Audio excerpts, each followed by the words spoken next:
Welcome to the Ecomm Breakthrough Podcast. Are you ready to unlock the full potential and growth in your business? You've already crossed 7 figures in sales, but the challenge is knowing how to take your business to the next level. Join Josh Hadley, an 8-figure e-com business owner and investor, as he interviews highly successful business owners. Get ready, because you're going to learn specific actions you can take today to help your business reach its full potential and leave a lasting impact on the world. Welcome to the Ecomm Breakthrough Podcast. I'm your host, Josh Hadley, where I interview the top business leaders in e-commerce. Today, I'm speaking with Josh Gibson, President and CEO of Sojourn Group Consulting. He will be talking a lot about operating a profitable e-commerce business on multiple marketplaces. This episode is brought to you by Ecomm Breakthrough Consulting, where I help 7-figure companies grow to 8 figures and beyond. Listen, Josh, I started Hadley Designs back in 2015, and I grew it to an 8-figure brand in 7 years, but I made a lot of mistakes along the way that made getting to that 8-figure mark take a lot longer than it needed to. And there were times where I doubted whether I could actually run a profitable business or survive or actually become a real brand. I wish I would have had a guide to help me grow faster and avoid a lot of those stumbling blocks. If you've hit similar plateaus and want to know the next steps to take your business to the next level, then go to ecommbreakthrough.com. That's Ecomm with 2 M's to learn more. And as a special bonus to my podcast listeners, this month, I'm giving away one $10,000 comprehensive business strategy audit session at no cost. All you need to do is email me at josh@ecommbreakthrough.com with the subject line strategy audit and tell me why I should choose you for the strategy audit for your chance to win. And don't worry, if you don't win this month, you'll be entered for future months to come. But today, I'm super excited to introduce you to Josh Gibson. Over the past 20 years, Josh has been leading Sojourn Group Consulting, a company with a strong e-commerce focus.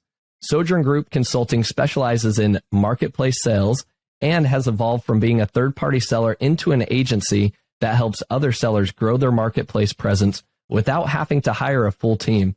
Their years of experience and team make their bolt-on solution very simple for many companies. Outside of work, he is happily married for 15 years and is the father of 4 children, ages 8, 6, 4, and 2. That makes him very busy. At this stage in his life, he says there's little time for anything except work and family. So welcome to the podcast, Josh. Thank you much. Thanks for having me. Well, with how busy you are with a young and growing family and the business, we're excited to have you share some of your time with us. So thanks again for joining us. Josh, tell us, how did Sojourn Group get started? Tell me when you got into this space and, what evolved. You were selling, I assume, and then that kind of evolved into an agency. Why don't you rewind the tapes and tell us more?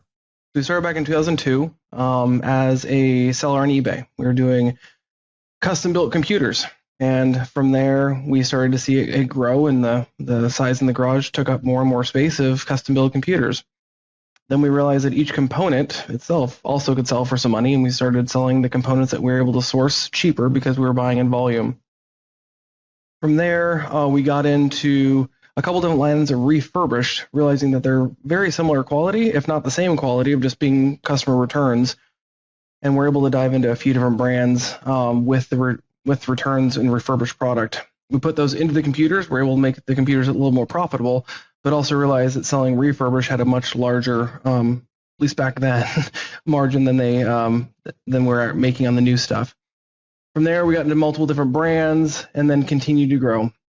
And in 2000 and where are we at in 2000, whatever, a few years ago, we ended up realizing that the desire for third-party selling was becoming much less, and more brands were moving their accounts and their selling from being in the distribution world to being a direct-to-consumer sales. So instead of B2B, they want to go B2C.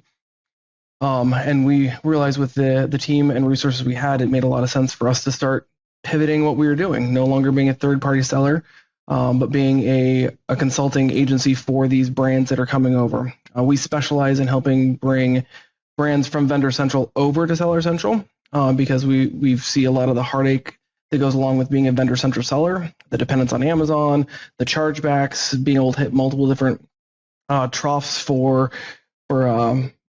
for revenue streams for Amazon and not realizing how much it actually costs to be a vendor central seller. And with that, we also were able to pick up other brands from referrals or brands that we've been able to work with to grow. So it started as a very small 2-person operation out of a garage. Now we're running 39 people, and we have a little over $250 million under management currently. So that's amazing. What a journey.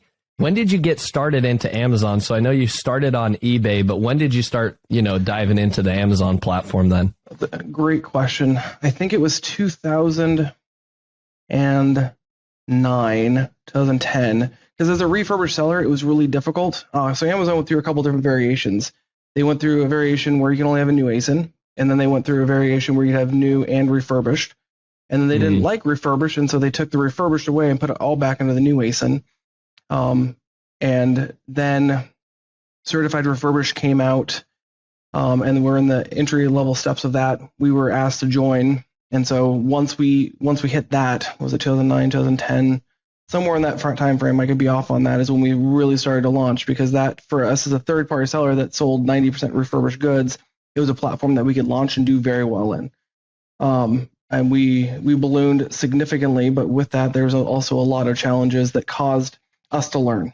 So we went from it was like $10 million to a $65 million account in 1 year. And that was very, very painful. And the amount of money that we lost and trying to, so one of the things we also focus on is not only the top end item of sales, but also trying to protect the bottom line. Yeah. So a saying I say often is Amazon will eat your bottom line for breakfast, lunch, and dinner, but it'll make you super happy under the dessert on the top end, right? But if we can help you protect your bottom line, it makes a big, big difference. And that comes from A to Z claims, chargeback claims, FBA returns.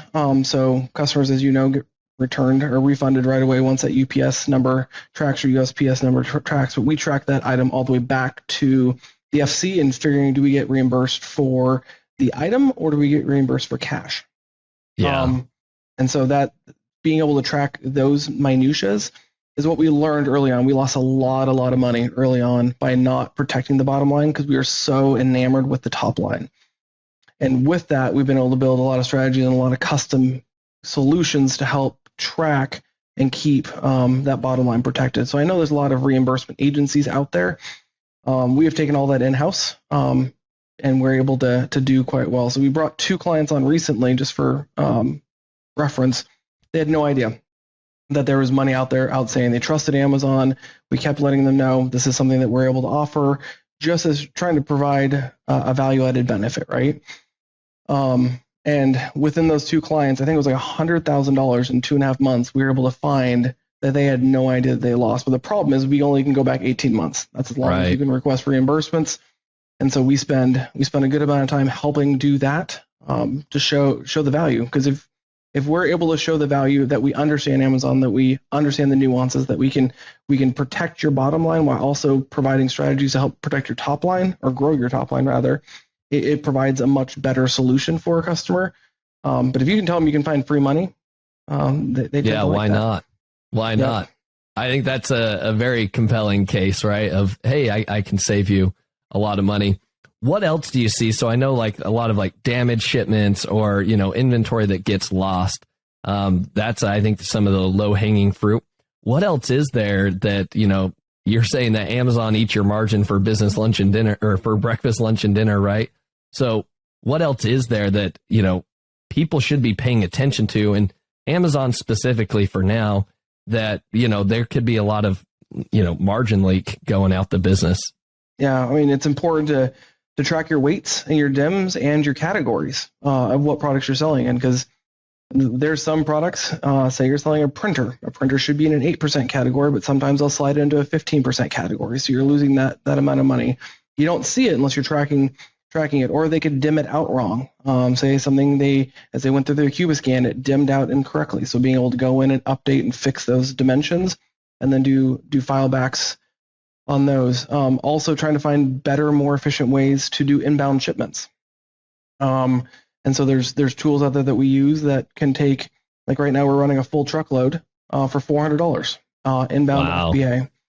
where that same truckload going another route could be $3,000 to $4,000. So it's the more time you do this, and the nice thing about our team is we can sit in a bullpen and go, okay, what are you guys learning? What did you find out?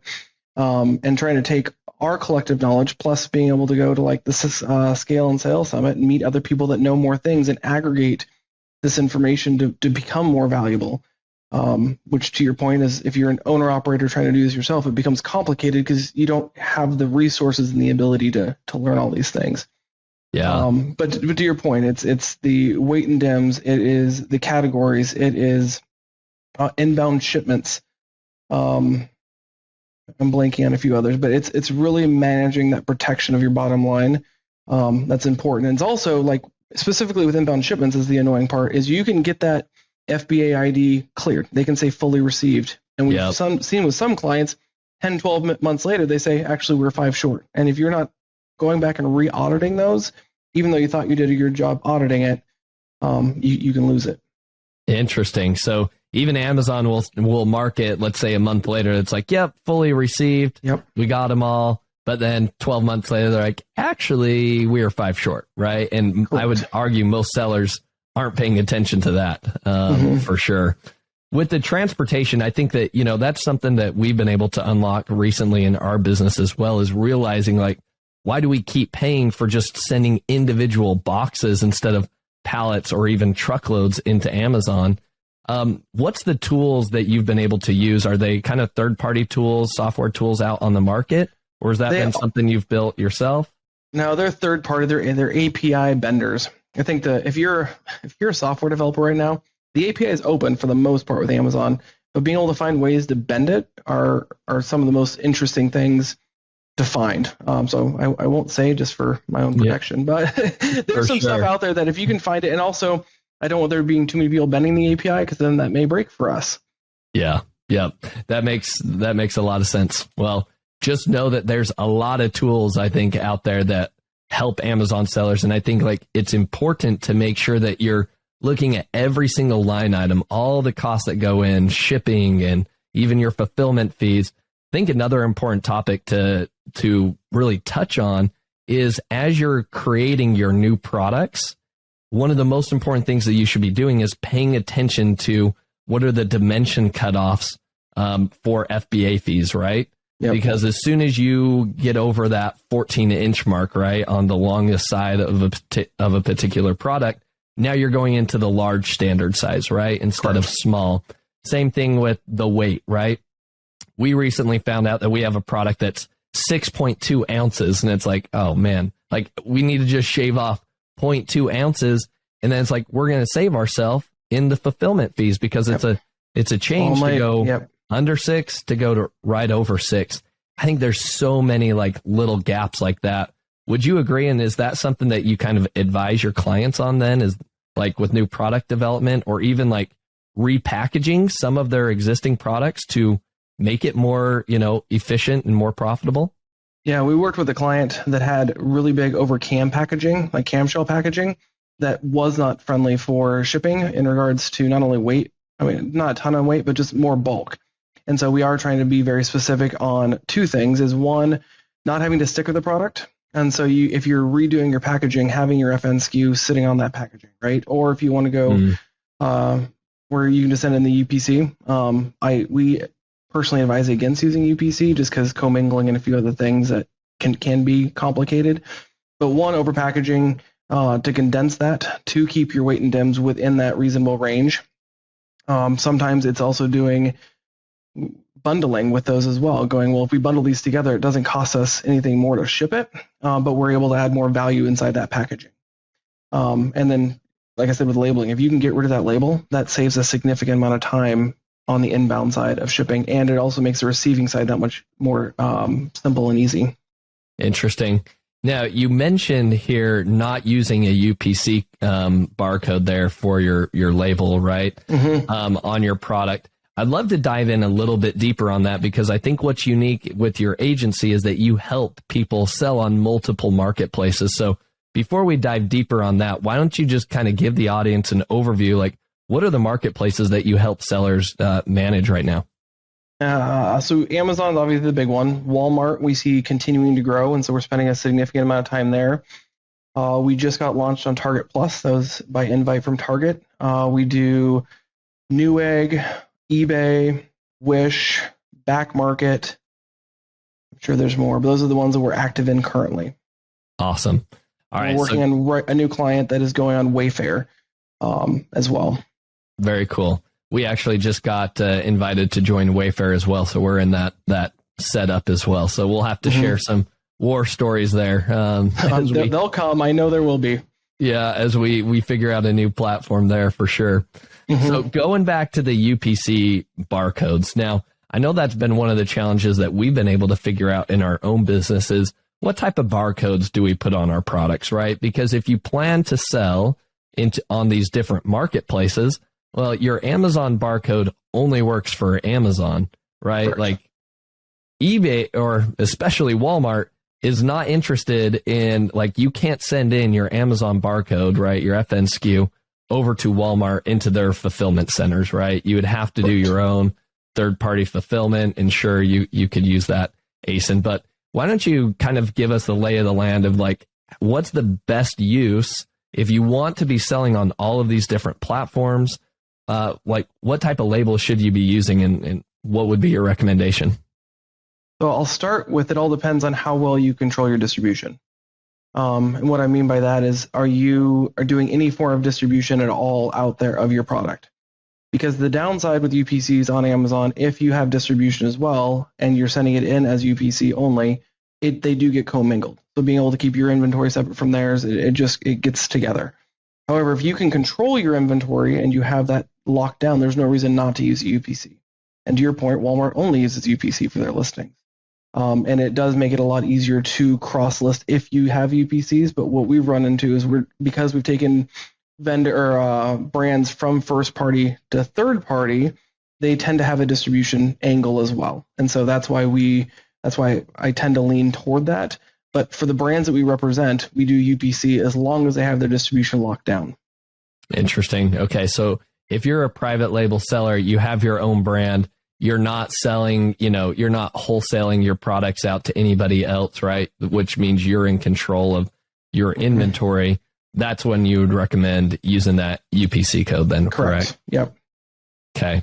And I think another thing for people to consider on that note is that one thing that you should consider doing is maybe even creating a separate UPC when you go to different marketplaces. And I want to hear your opinion on this, Josh, especially if you're like selling into retail, because what I've heard is if whatever retailer starts running a sale and they mark your product down, right, and your product shows up, let's say you're selling into Target, right, and they mark your product down, and then that also hits their Target.com website, but it's that same UPC code, and that's what's showing up in Amazon as well.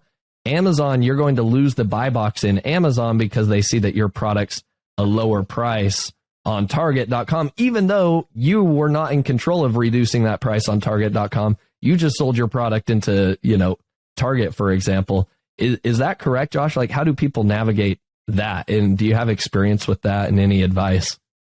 Yes and no. So yes, it is important. So I've seen a lot of brands, instead of having a different UPC, just change the name of their product. Because if you're having to relabel a product for UPC purposes, it'd be very similar to relabeling, depending on the cost of your packaging and what you're doing, to have a different item. So for example, one of our clients has a unit that's a 2500, and they sold into Target at a 2555. So it became a different item. So not only is it a different item, it's also a different UPC. So when they do discount that, it makes a difference. And that same product is also sold at Target at a 2557. And so they've created different models for the same exact product. They may make minor changes, but that way they're able to control. Target can't compete against Walmart. Walmart can't compete against Best Buy, for example, right? Yeah. And so they've been able to control the distribution to those locations and protect each one of them. Because if Walmart sees Target selling it, that may be an issue. Yep. That makes great sense. I think that's great advice. So, Josh, I want to ask you, with a lot of our audience, they've been able to build an established business, right? They've hit the 7 figures. They're doing well. They're established. they've maybe even been able to grow to this point by just having themselves, maybe another founder, and maybe a couple VAs, right? They have a really small team. Why is it that people should consider utilizing your type of services, or why use any agency for that matter, to grow to 8 figures and beyond? Why is that important? There's a few things. One, when say you are a carpenter, right? And as a carpenter, day in and day out, you're building, cutting, framing, doing whatever. And then you have a do-it-yourselfer that's at home going, I can do the same thing. And I may have some experience on weekends, or maybe I did some when I was in college, or I'm not. So there's a different level of experience from a seasoned carpenter to a do-it-yourself carpenter, right? Doesn't mean the do-it-yourself can't do it. It just may take longer. There may be more mistakes. You may look at that, the wall's not perfectly square, or that didn't go in right, or if you're like me and you built something, you always look at your mistake, right? Or didn't know that you could have done something different. But going with an agency that's had a track record, that's been around, that sees things, that has a solid team of professionals that spend for us a significant amount of time on Amazon, that also work with other agencies. So we work with other agencies for best practices and tips. I actually had a call earlier today with an agency, and he was having an issue with Walmart. I'm like, well, take this contact and try to fix this problem. And so when you have this group, this mastermind group of people that can help you grow, it makes it a lot better and different. Or if I run into an issue, and I haven't seen it before, then I can go to my bullpen of Amazon brand managers and go, hey, what happened? And one of them may raise a hand and say, I saw that 2 weeks ago. Turn this setting on, turn this setting off, and you'll fix the problem. Where if you are a brand doing it yourself, or a third-party seller just doing it yourself as an arbitrage, you may not have those experiences. We didn't have those experiences early on, and we made a lot of mistakes, like I said. If I was able to take the knowledge I have now and put it back then, we would have been significantly more successful, because we made mistakes along the way. So say you have your president, your CEO, maybe a couple of people you've hired, and have your VAs. That's great, but how do you scale that? You may be able to sustain it. You may have the organic growth that happened, but how do you start multiplying that? How do you spend the time in optimizing your listing, and spending the time in back-end keywords and title management? And are you adding Spanish keywords in there? And how are you? What do your pictures look like? And then, if depending on each agency, like for us, we do a decent amount of PPC for our clients as well. And so how are you managing your PPC? And for us, we have 2 full-time PPC people. Not a lot of brands will hire 2 full-time PPC people, or even a full PPC person. But if you don't have someone, because I mean, if you're looking at one ASIN, if you're doing a good job, you're spending about 10 to 15 hours a month on that one ASIN. And that's just trying to keep that thing going. And if you have 40 ASINs, you start multiplying that out, right? Yeah. And just trying to keep on top of it. So I would say, yes, you can do well as a 6-7 figure seller, but for you to scale to that next level, it's bringing on some strategic partners. And I think there's a lot of different ways of adding strategic partners. A lot of these brands will add strategic partners in SaaS. So let me add Helium 10. Let me add this. Let me add these plays. But having someone on your team that is that professional carpenter that can help you make those. So we actually recommend for a lot of our clients to keep an Amazon person on staff. And that way they kind of become the liaison from the owner, from their VPs or whatever, to communicate directly to us. Because if not, the C-suite or the decision makers don't always have that time. And we're also not in their office. And so if we have a designated person there, we're able to parlay with them and grow together. And so that has helped a lot of these brands go, oh, I still have my own person. Yeah. And in that process, are they organically learning? And may they take some of our skills and go, well, you're out. I can do this by myself now. I don't think so. But for us, we found that to be a great benefit for someone to have someone on staff. That's fascinating. I love that breakdown. And I think to sum it up, I mean, you're saying in order to really scale, right? Like everybody's going to need to build out a team, right? Mm-hmm. Like you can get to this point, but if you really want to take things to the next level, you do have to build a team, right? You've got to launch new products. And when you're launching new products, that includes more product optimization. That includes more PPC management. That includes more back end, we just talked a lot about like the profitability stuff, tracking shipments, like everything gets more and more complex, right? As you continue to launch new products, but that's honestly how you grow. So with that, Josh, let's say somebody's on that verge of like, hey, I think I need to build out my team. What's one of the first hires that you would recommend that they should make, right? If it's an owner and maybe a business partner and they've got a couple of VAs, like what would be kind of one of your initial recommendations to say, this should probably be your next hire? I'd say a brand manager, first and foremost, someone that can get in there, be the nitty gritty. Because I work with a few CEOs and they're the ones running Amazon. I'm like, you don't have time. And so brand owners, they became a brand owner and then they found a place to sell that brand. Typically, some people are Amazon sellers and go find brands to resell them and make money. But as a brand owner, you're really good at building and visioning and thinking through what the next product, what the next design, what the next thing is. The last thing they want to worry about is an A to Z or a chargeback claim, or right. This removal order didn't come with everything that it was supposed to come with, right? And so I would say first is bringing your brand manager in to help get an idea of what that looks like. And then from there, if you weren't going to go the agency route, it'd be bringing on probably a listing optimizer, depending how many SKUs you have. So you have someone that oversees the whole umbrella, and then you start putting people in. Customer service would be the next one I'd put in there if you're not using an agency for that as well. And depending on how you want to manage your customer service, you can have them do a significant amount of your claims on their downtime. So if I was to build a team, those would probably be the first three I'd put in there, because early on, your brand manager can handle customer service. They can handle some of those A to Z claims. They can do the listing optimization, and then they're going to start to drown. And then you add someone else, and then you add someone else. Yeah.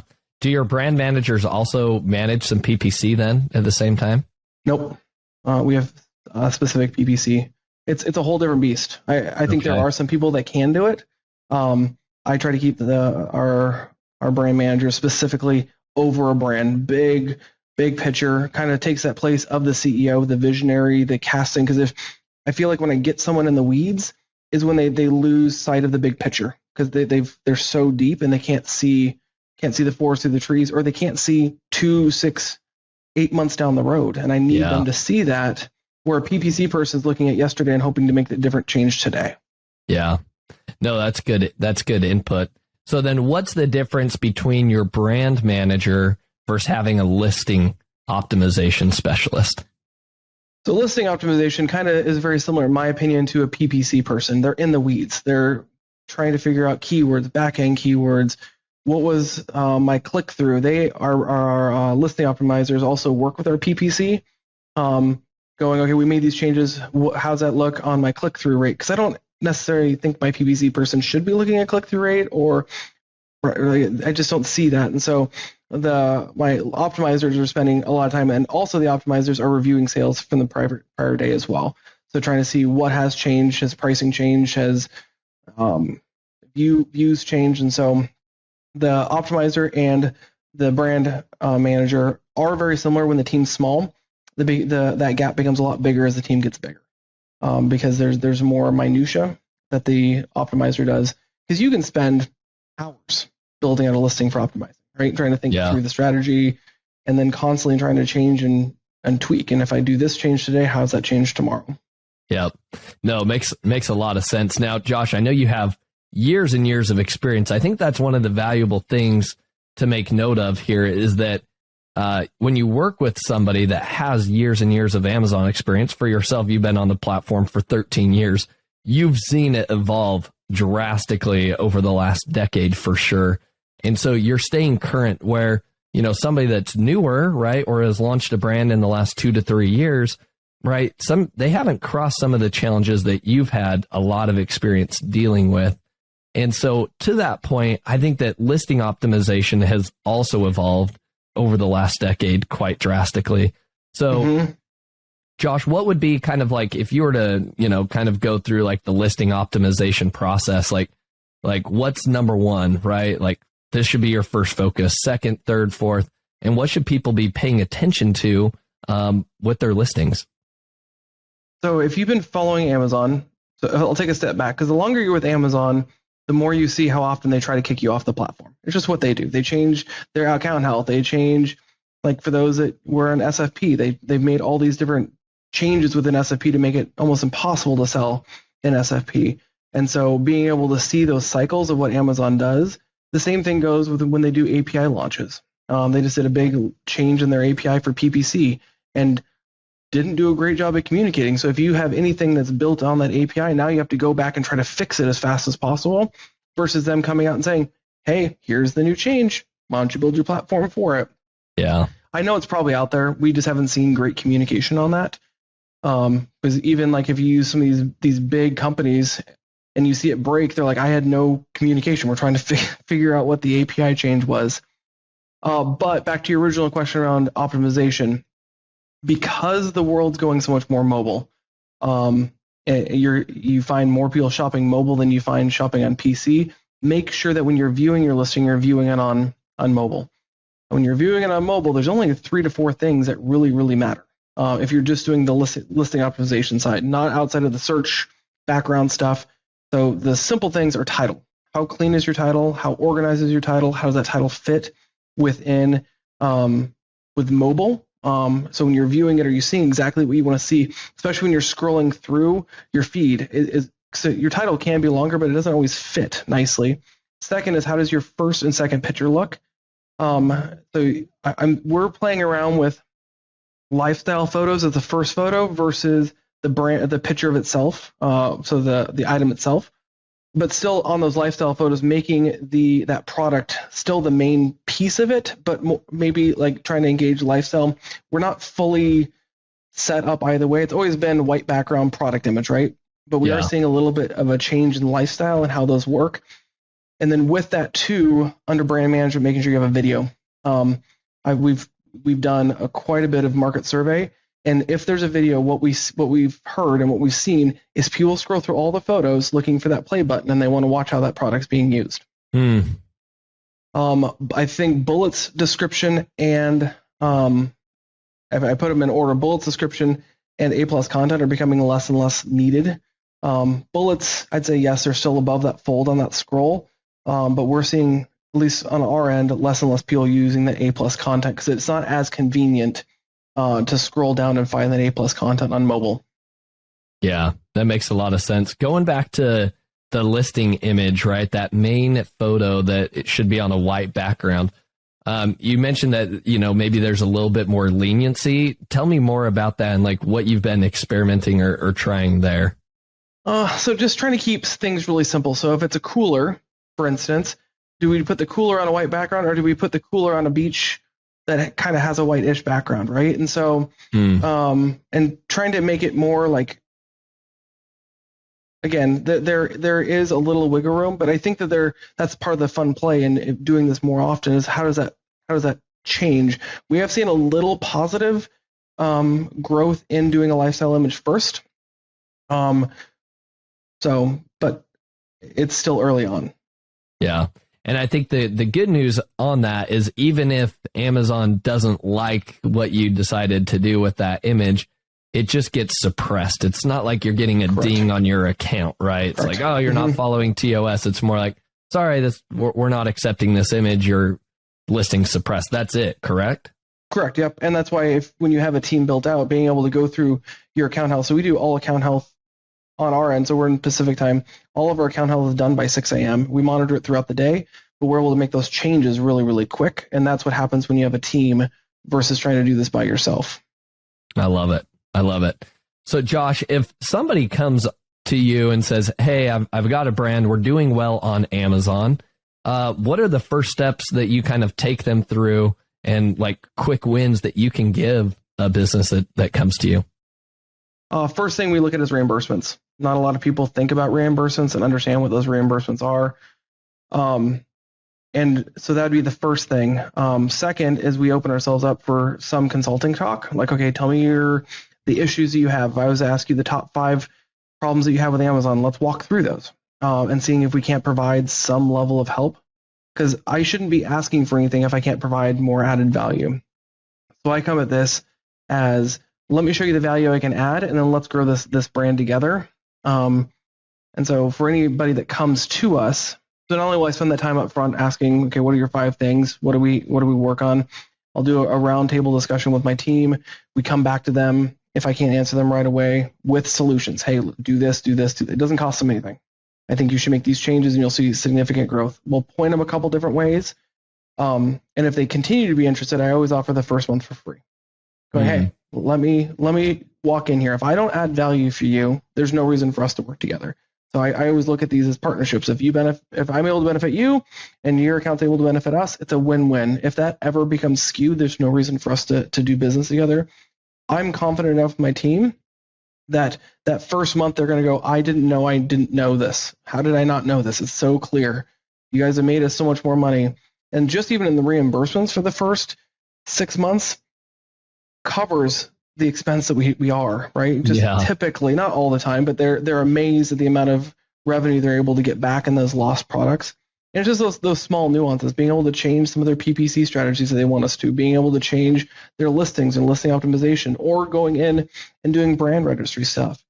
As much as I was talking about A+ content, I don't think is that valuable. A lot of brands like it. And so being able to build that A+ content so they have their own landing page. So I think that's the first thing. And the second thing we do as an agency is go, okay, well, you have Amazon. What are you doing on Walmart? What are you doing on Target? What are you doing on these other places? And they may have nothing. And so we walk in offering our services there saying, I think we can help you here. And once we are able to show them that we know what we're doing in one area, it also allows us to continue to help in the other areas.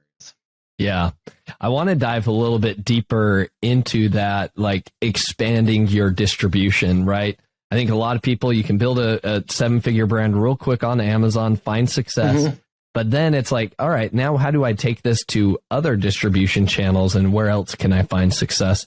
So I want to go down the list of what you would consider like priority of importance. If somebody is like, hey, I'm interested in expanding our distribution channels, what would be the top ones people should focus on? And then with that, I want to hear from you kind of, what's the estimated sales lift in terms of like percentage, right, of revenue? Like, hey, you get onto Walmart, it's next year probably 5%, or is it 10? So like, if you wouldn't mind, like, let's go down the list of marketplaces. What sales lift do you typically see on average? And then what you would recommend?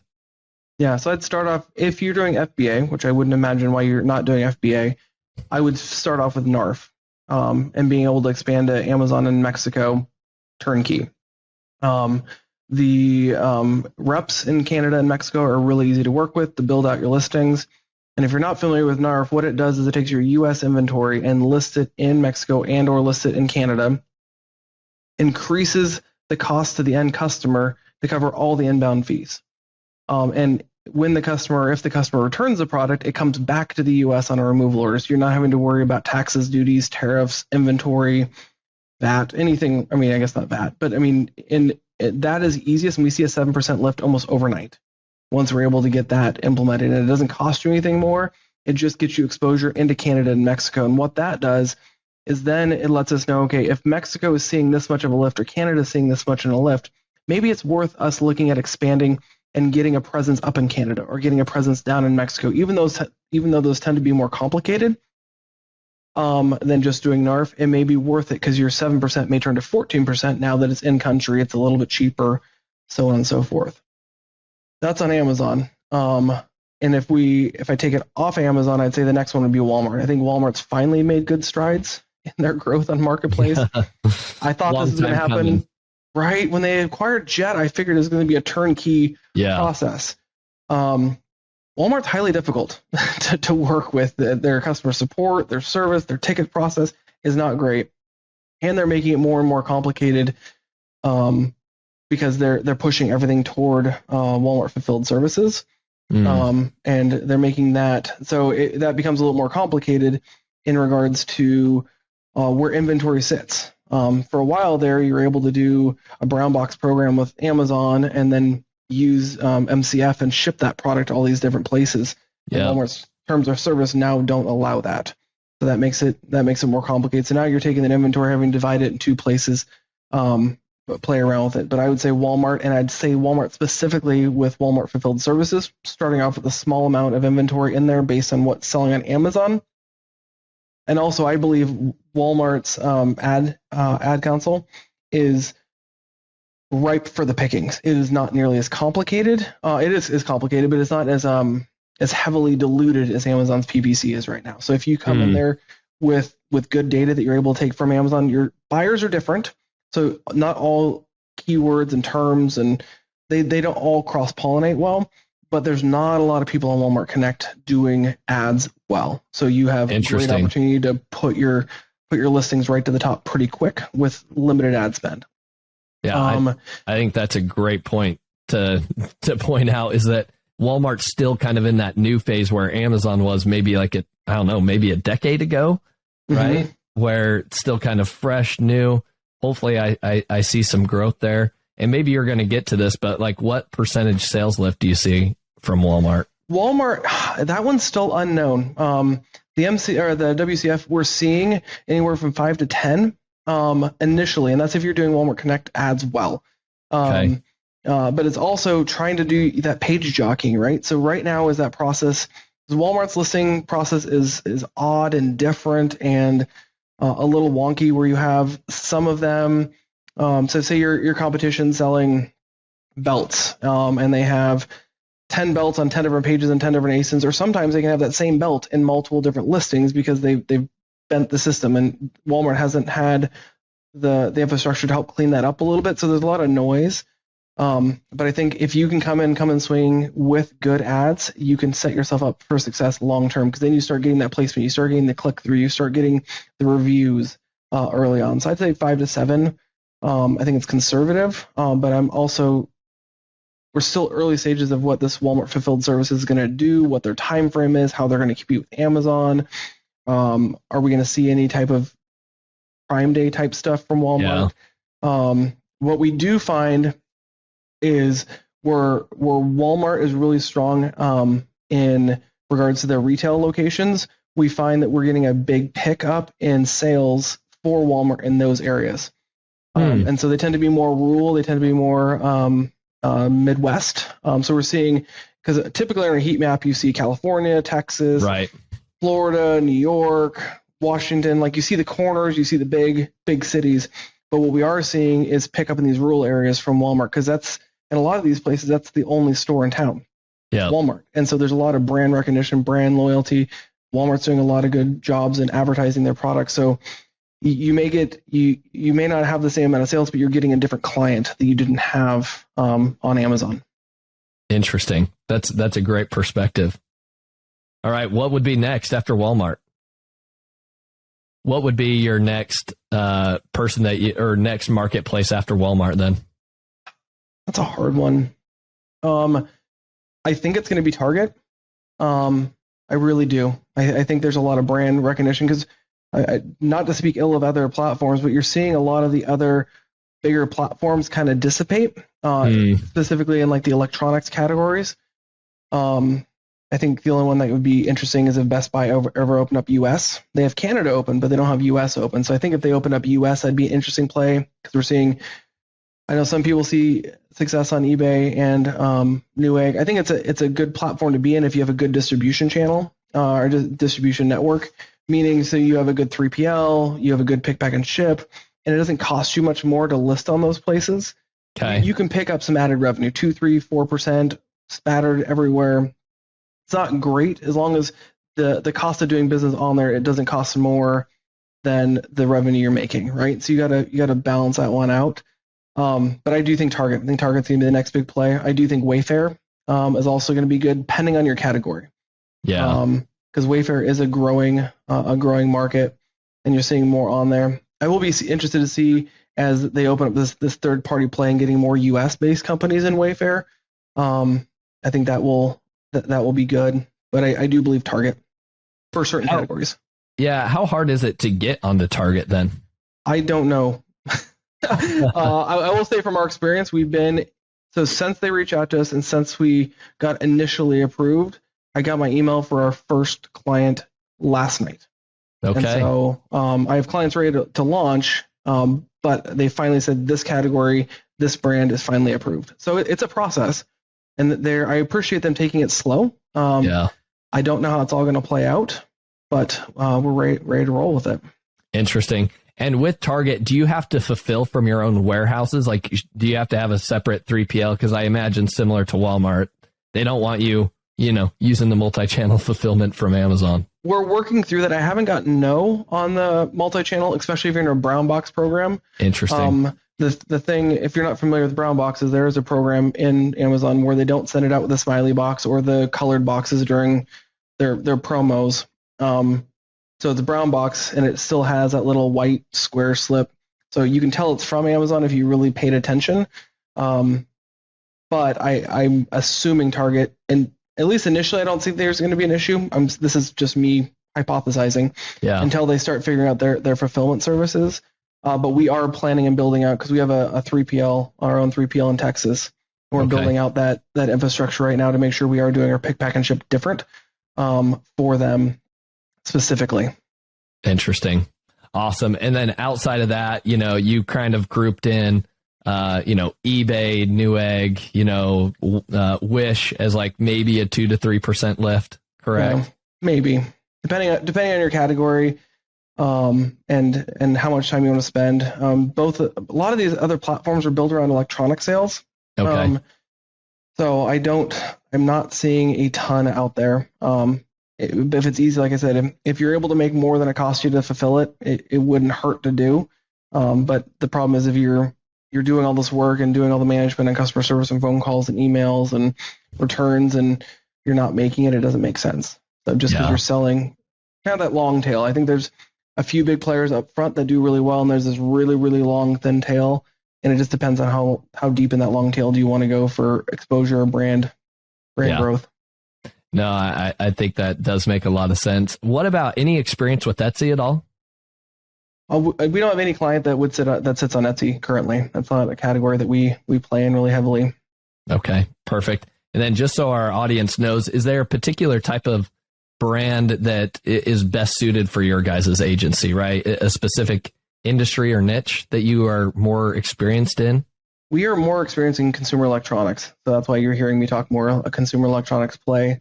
We just picked up a homeware company that's going to be interesting. It still sits in the electronic space, but it's not really electronics.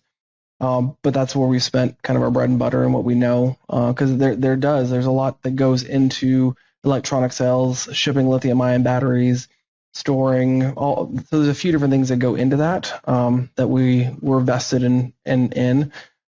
So that'd probably be it. Yeah, no, that makes sense. That's good to know. I figured as much, but just wanted to clear the air with the audience. Yeah, I appreciate it. Great. Now, kind of one of the final questions I want to ask you here before we get to my kind of 3 final questions that I like to ask every guest is, I think it's fairly challenging if you're on all of these marketplaces. Like that's much easier said than done in terms of managing multiple listings across multiple marketplaces. So are there any tools that you use to kind of make that easier?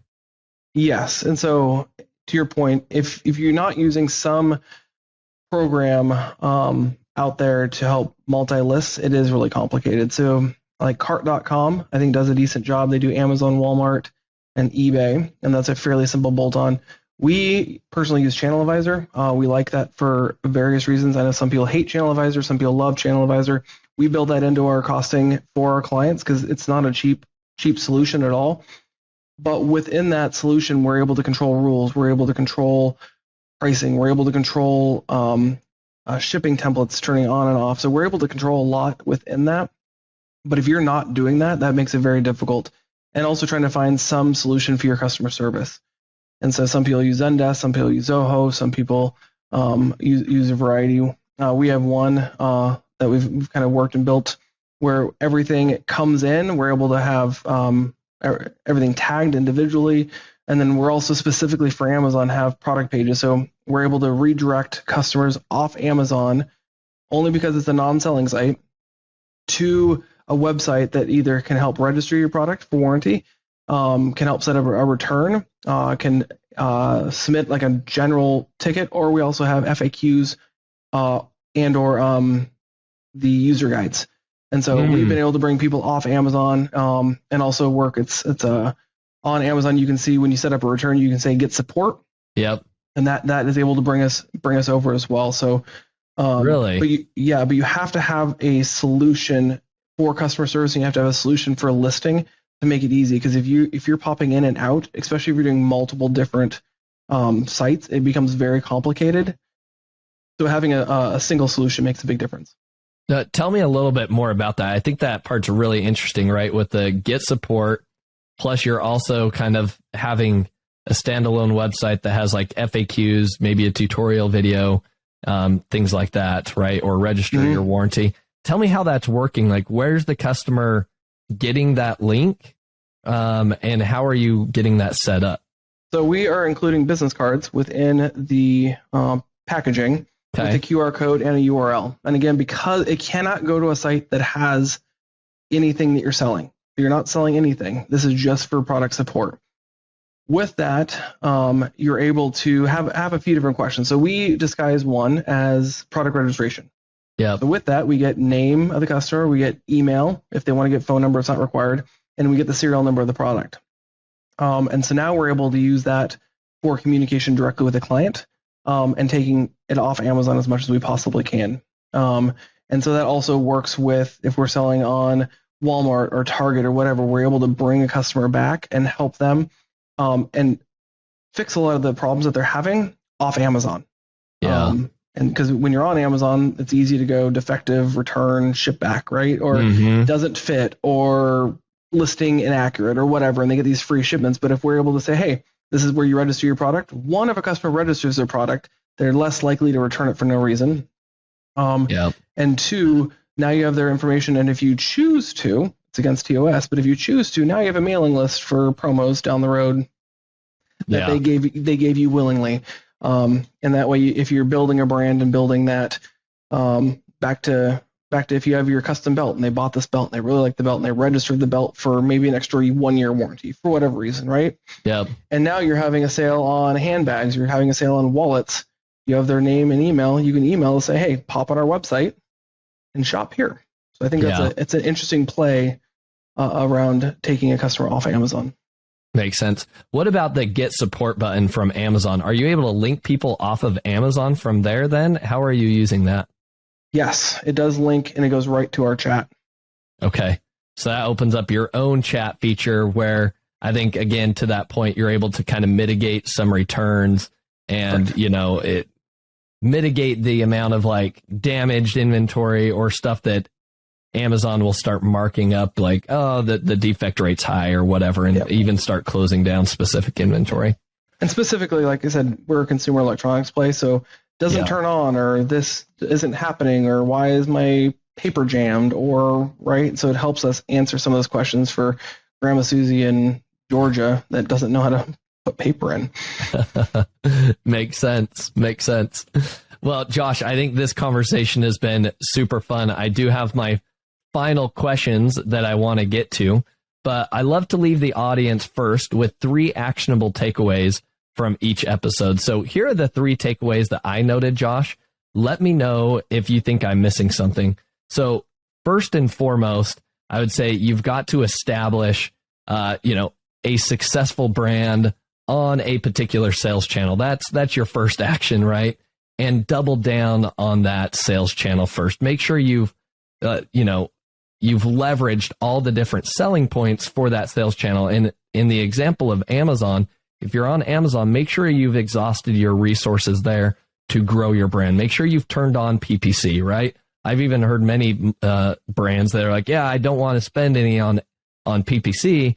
And it's like, well, you're missing out on organic ranking, additional sales, etc.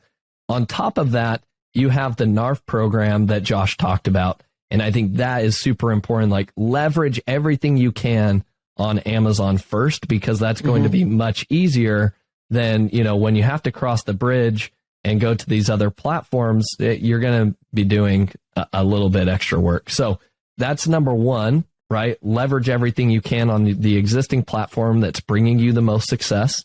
Number 2, I would say, is kind of in that same vein.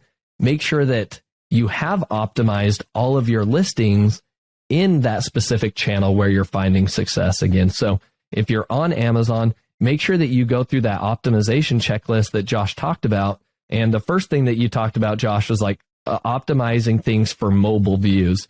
So optimizing the title. What does my title look like when it's on mobile? Optimizing your first and second image for your product listing, and even experimenting with some lifestyle photos for that main image.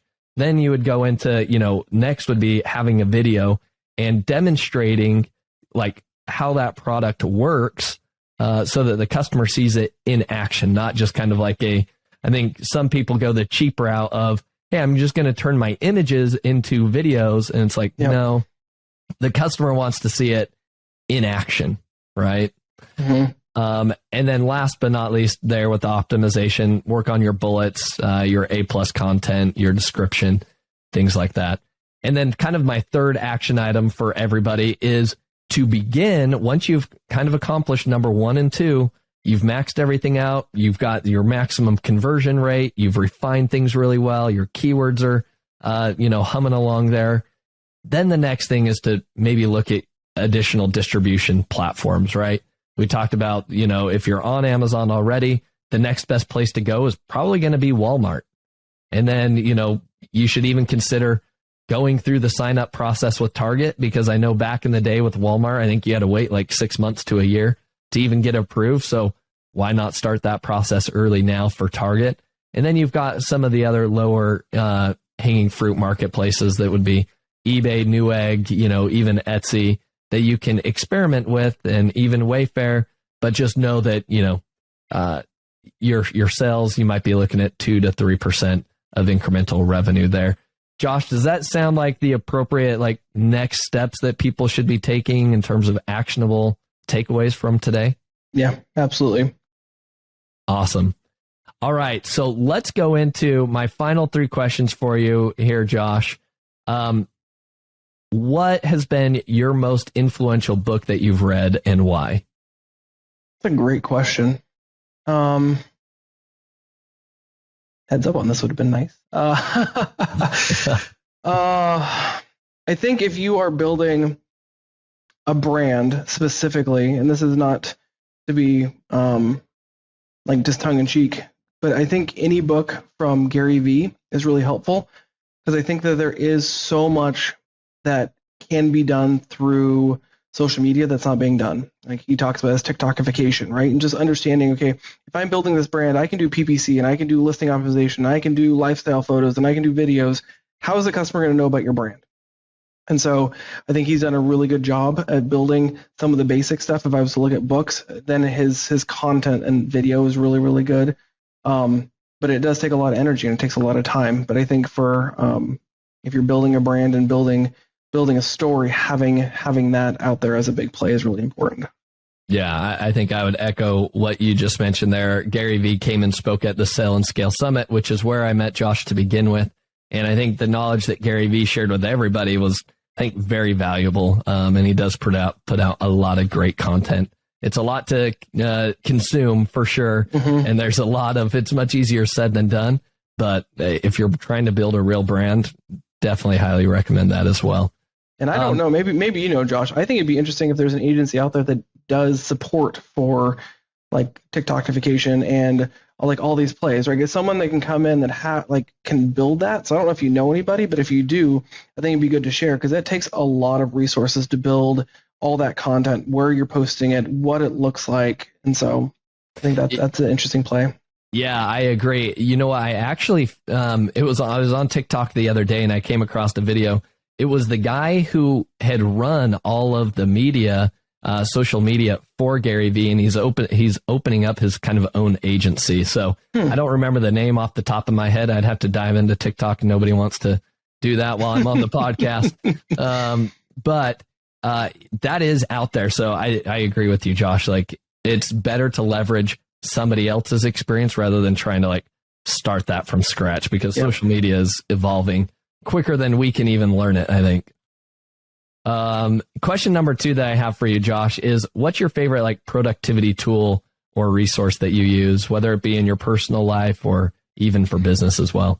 Oh, that's a great question. Productivity tool. I say for our team, we use Slack. That's been really, really good keeping communication. I'm not a big meeting fan. I think it takes takes up too much time and you don't get enough things done. But the second thing that came to my mind is having a computer that can keep up with what you're trying to do, right? One of the worst things is having a computer that's slow and you're waiting for pages to load, making sure the internet into your house, especially if you're an online seller, is up to par, because waiting can take a lot. But my personal PC is stronger than our server just because I do a lot on here. And so for me, that's my biggest tool. I figure if I was a carpenter, I'd probably have all DeWalt or all Milwaukee tools to do everything I need to do. I look at my computer as my tool. And so I make sure my computer is up and operational the best way I possibly can. I think that's a great recommendation coming from the guy that used to, sell refurbished computers. And I think you know that space really well. So I think that's good advice coming from you. Last question here is, who is someone that you admire or respect most in kind of this e-commerce space, or even Amazon FBA space, and why? Like, who are the people that other people should be following?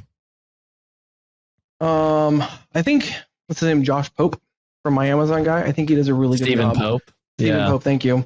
I think he's got really good content. I think he provides a lot of value out there in the space for free. You have Bradley from Helium 10 being able to pop on his podcast. I think Kevin King does a really good job. And so find these people that are willing to provide free content.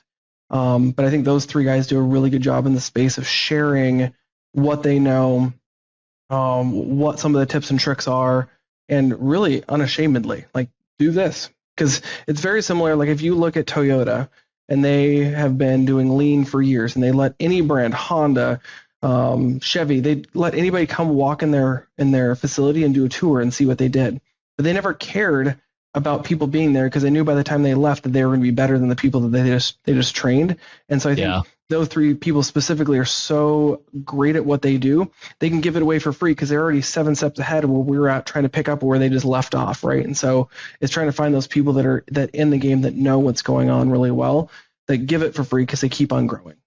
Yep. I love that. We've had Stephen Pope on the podcast, so people should go check out that episode in the past. The episode with Kevin King has been launched as well, so you can go check that one out.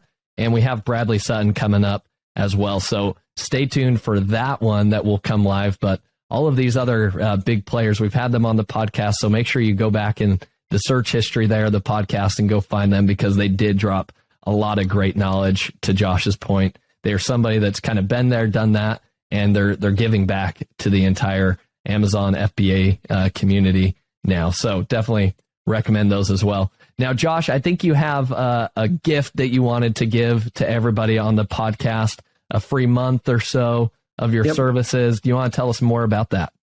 Yeah. So if you're interested, I don't know, Josh, if you're going to have like follow-up content. We'll have show notes. Yep. We'll have show notes in the description. So I will have all that down there, but we do, like I was saying, we can either do one of two things. Let's have a conversation. We can talk through your top 5 issues that you have, see if we can provide value. And then if that does provide value, then we offer a free month of our services. Awesome. And where do people go to find you and learn more and take advantage of this offer, Josh? I will put that on the notes. We're actually relaunching our consulting site right now, so it's down, but it is sojournconsultingservices.com. And so I'm hoping by the time this podcast is up, we're up and live, but we're relaunching it specifically for the ability to have people set up and get these free months of service going. Awesome. That's excellent. Well, Josh, thank you so much for sharing your in-depth knowledge about selling on multiple marketplaces and making them profitable today. I know that I've got a lot of action items for our team that I'm going to be taking away, and I appreciate your time. No, my pleasure. Thank you. Thank you for listening. Visit ecommbreakthrough.com for more information. If you've enjoyed today's episode, the best way you can show your appreciation is by clicking the subscribe button and quickly leaving a review. See you again next time.